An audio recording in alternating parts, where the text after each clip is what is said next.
এই রেকর্ডটা মেগাস্টার শাকিব খান বলেই পসিবল।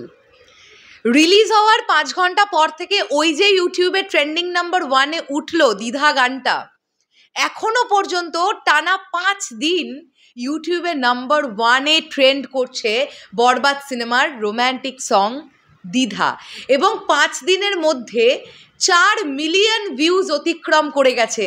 আমরা বলতে পারি 4.1 মিলিয়ন ভিউজ যাচ্ছে এখন দ্বিধা গানের।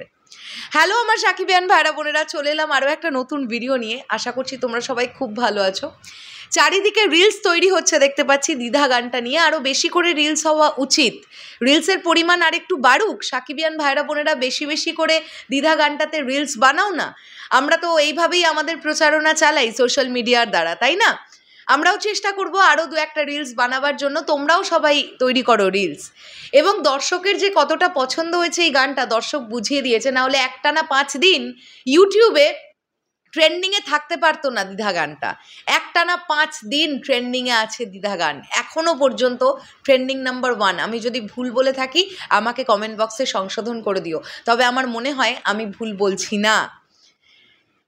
প্রীতম হাসানের ইউটিউব চ্যানেল থেকে 2.9 মিলিয়ন ভিউজ, মানে আর কিছুক্ষণের মধ্যে, মানে আজকের মধ্যে আশা করা যাচ্ছে 3 মিলিয়ন ভিউজ হয়ে যাবে শুধু প্রীতম হাসানের ইউটিউব চ্যানেল থেকে।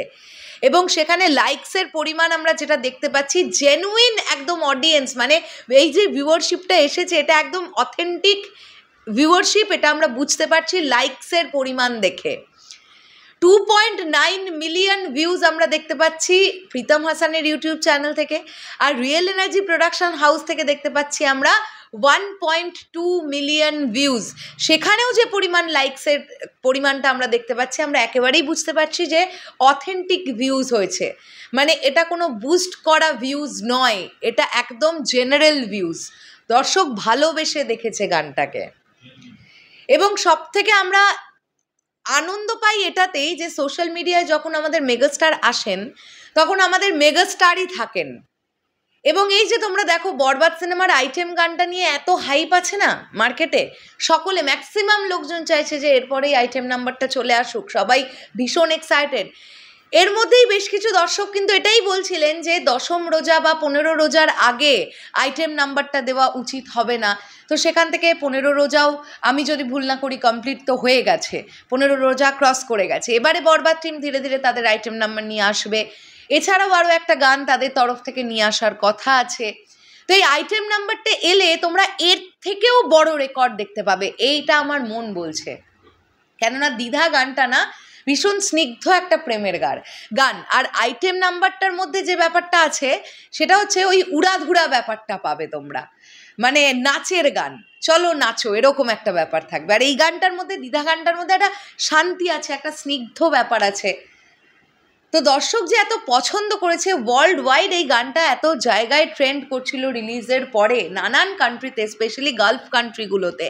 এখান থেকেই বোঝা যাচ্ছে যে ওয়ার্ল্ড ওয়াইড এই গালফ কান্ট্রিগুলোতে যখন বরবাদ রিলিজ করবে তখন একটা সুন্দর বিজনেস আসতে পারে, এই আশা এখন থেকেই কিন্তু করতে পারা যাচ্ছে। যদিও এখনও সিনেমার বেশ কয়েকটি গান বাকি আছে, সেগুলো ধীরে ধীরে আসুক, তারপরে আমরা আরও বেটার বলতে পারবো যে পুরো বরবাদ গানের অ্যালবামটা, সিনেমার যে গানের অ্যালবাম সেটা কেমন হলো। একটা গান বিচার করে দিয়ে তো ওইভাবে বলে দেওয়া যায় না, তবে আশা রাখবো প্রতিটা গানই খুব ভালো হবে। তোমাদের কি বক্তব্য থাকবে এই বিষয়টাকে নিয়ে অবশ্যই কমেন্ট করে জানিও। দেখা হচ্ছে আবার খুব শিগগিরই, তাহলে এখনের জন্যে টাটা।